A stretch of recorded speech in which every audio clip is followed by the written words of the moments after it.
Well, there have been attacks by the Israeli military in Gaza, and although it sounds strange to say it, despite the fact that the fire hasn't ceased, the predominant ceasefire is holding firm. It's been a fairly turbulent day, but there are three big factors at play here. So if we go through them, Israel is the most important in terms of the military intervention. It has attacked Gaza. Why?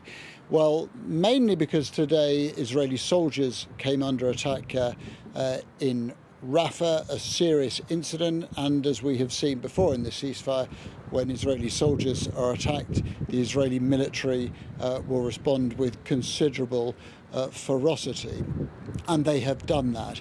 A second element, though, is this growing suspicion among the Israeli government that Hamas is lying to them, that they say that Hamas knows exactly where all the deceased hostages are, but is just stringing things up, procrastinating. And today, the IDF says that it filmed a video, and I've seen the video, and it really does seem to show Hamas operatives bringing human remains out of a building and then burying them in a patch of land, and then a bit later getting a bulldozer and digging those remains up again as a show, a performance, as if they've discovered them, and then presenting those remains to the Red Cross. The Israeli government says this is prima facie evidence that Hamas has been lying and that it knows where remains are, and it is not acting in good faith. So that has driven the Israeli response. Israeli sources telling me that they believe there have been more than 200 violations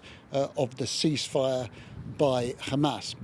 Now, Hamas itself has distanced itself from the attack on the Israeli soldiers, and I think the mood music suggests that it has seen this video and has not tried to defend it. It's been hit by a barrage of criticism, not least by the Red Cross itself, which is not normally prone to public displays of anger, but which has been very furious about this.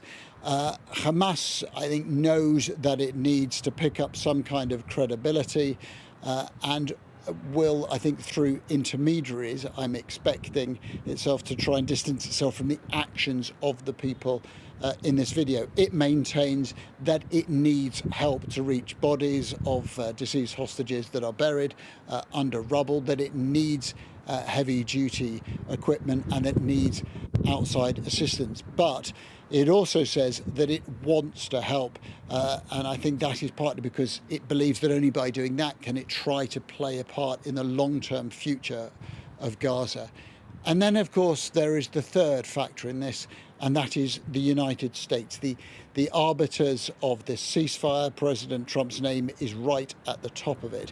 And the indications are that America does not believe that the ceasefire is truly under peril. Vice President J.D. Vance talking about these as the sort of skirmishes that happen, but saying that he believes that what he called the president's peace plan is still not just viable, but is still intact. And that is crucial. The sense I have tonight, and the Middle East is a volatile region where things can change quickly, is that Israel will feel that it has responded and shown its strength in the way that with its military might it can.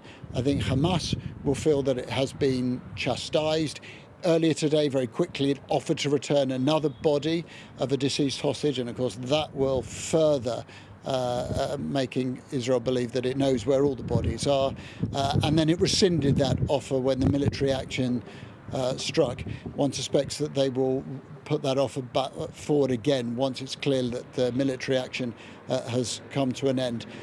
It may well be that the ceasefire has once again been tested and challenged, but so far it would appear it hasn't buckled.